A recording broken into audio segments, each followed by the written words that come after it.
First question बता रहा हूँ। केस फर्स्ट के when x is less than 1, x की वैल्यू 1 से कम है। सो x की वैल्यू अगर 1 से कम है तो ये नंबर नेगेटिव होगा, ये नंबर भी नेगेटिव होगा। सो मॉड्यूलस दोनों ही माइनस साइन से ओपन होंगे, x minus 1 x minus 3 is equal to 4। इसको सॉल्व करने पर कितना आएगा, -2x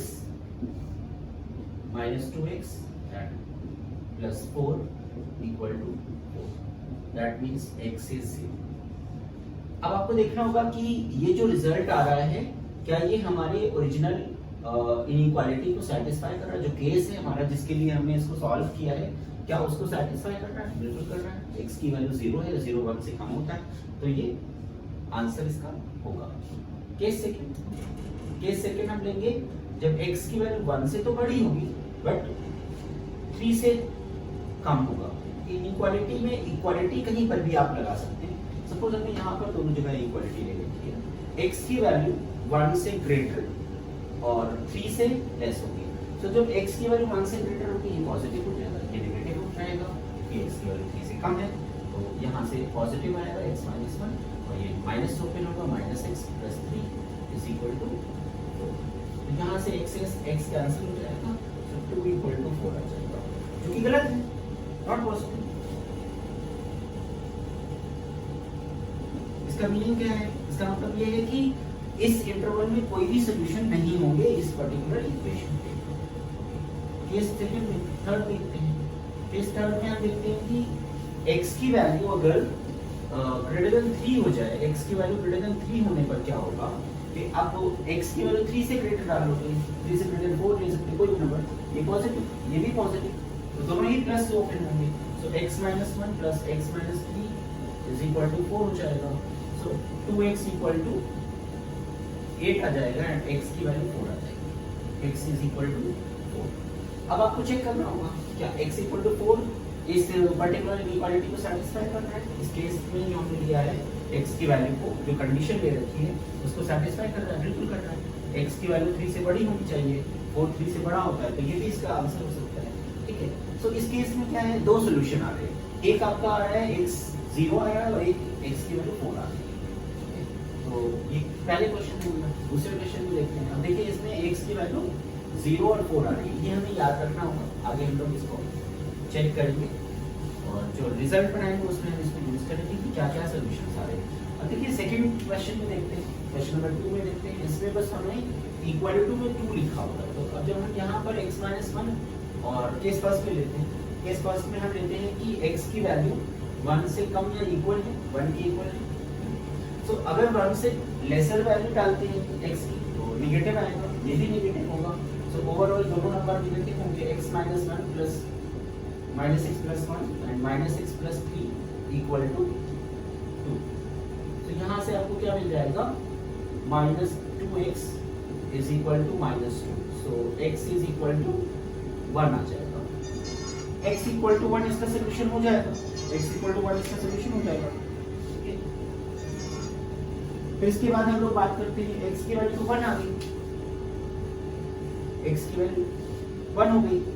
क्या 1 इसको इस कंडीशन को सेटिस्फाई कर रहा है? हाँ कर रहा है, x की वैल्यू 1 के इक्वल हो सकती है, सो हम इसको सॉल्यूशन मानेंगे।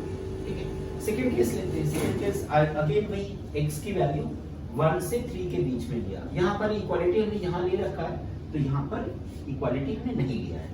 केस सेकंड में क्या होगा, जब 1 से 3 के बीच में x होगा, सो x 1 से 3 के बीच में 1 से ग्रेटर होगा तो ये पॉजिटिव से ओपन होगा, x माइनस 1 ये अभी भी नेगेटिव से ओपन होगा, ये हो जाएगा इक्वल टू 4।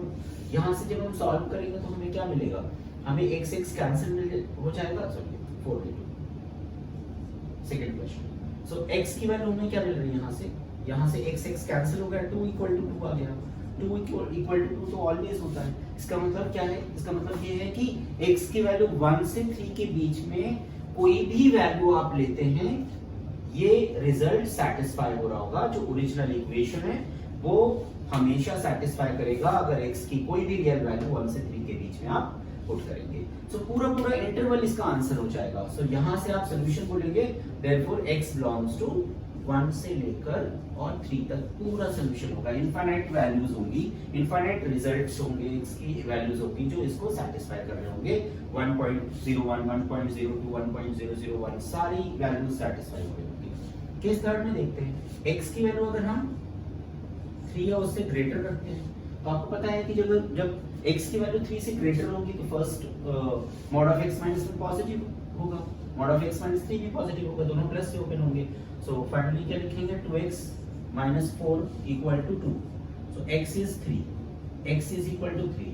इक्वालिटी लगी हुई है, x की वैल्यू 3 आ गई है, कंडीशन को सेटिस्फाई कर रहा है, इसका मतलब x की वैल्यू हम 3 आंसर ले सकते हैं।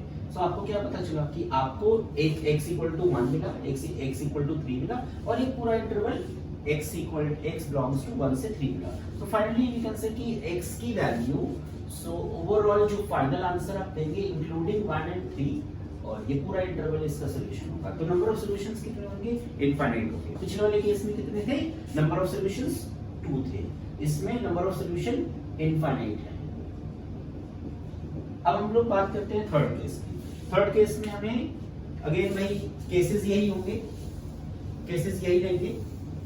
फर्स्ट केस x की वैल्यू 1 से छोटी या बराबर है, so when x is less than और इक्वल टू 1 तो आप फर्स्ट केस को कैसे ओपन करेंगे, x माइनस 1 को नेगेटिव से और दूसरा मॉडुलस भी negative. So minus 2x minus plus 4 is equal to 1, so minus 2x equal to minus 3 आ जाएगा।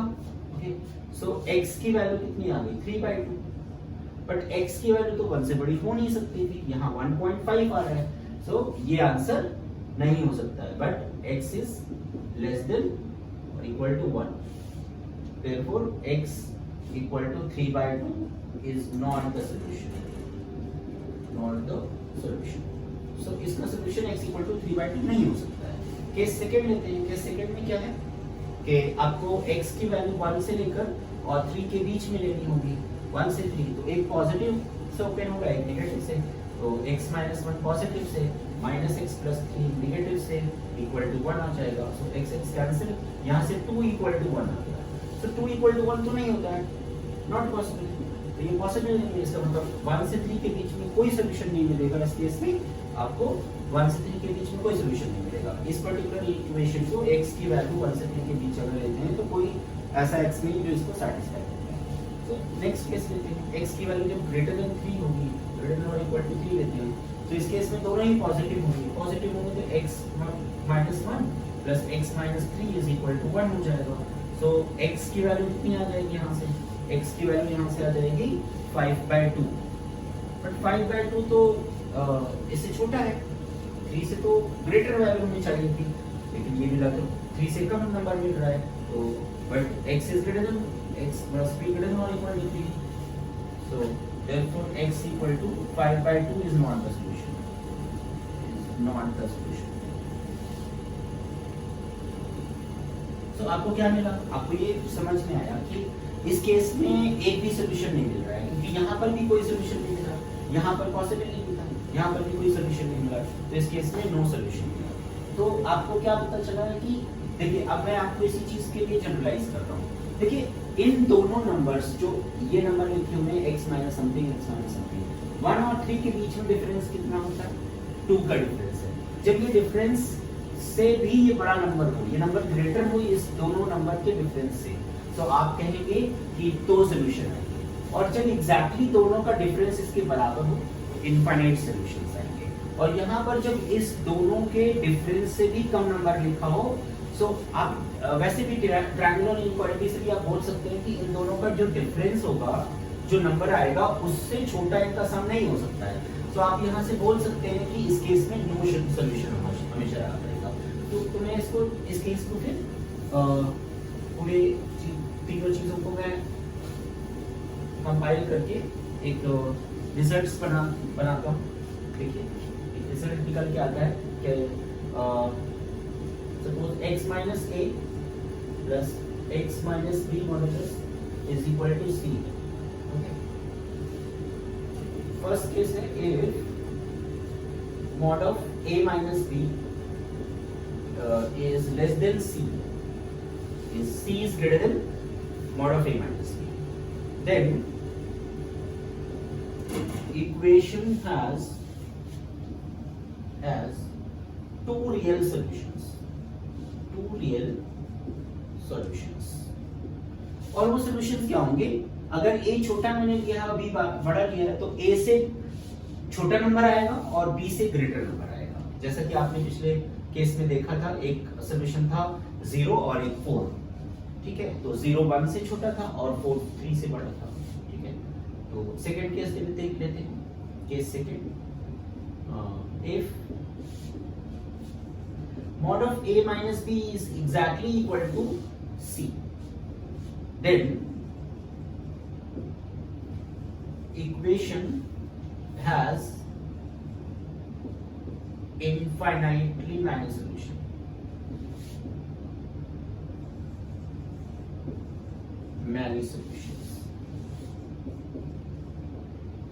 Infinitely many solutions होंगे, and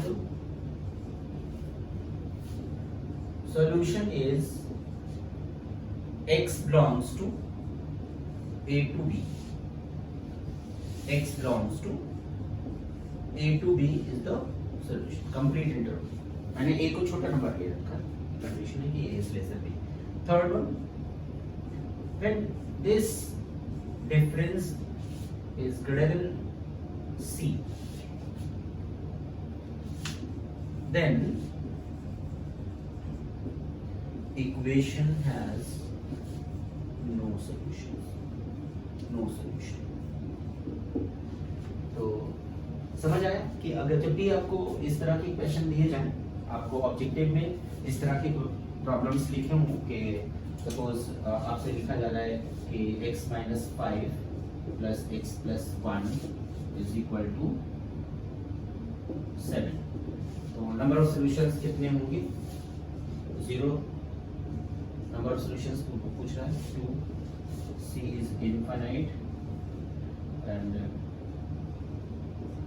d is none of these। तो आपको कुछ भी सॉल्व नहीं करना है, बस इनके बीच के डिफरेंस देखना है। 6 का डिफरेंस है, इससे ग्रेटर है तो 2 सॉल्यूशन होंगे। और अगर यहाँ पर इस तरह का क्वेश्चन हो कि mod of x minus 2 and plus mod of x plus 3 is equal to 5, तो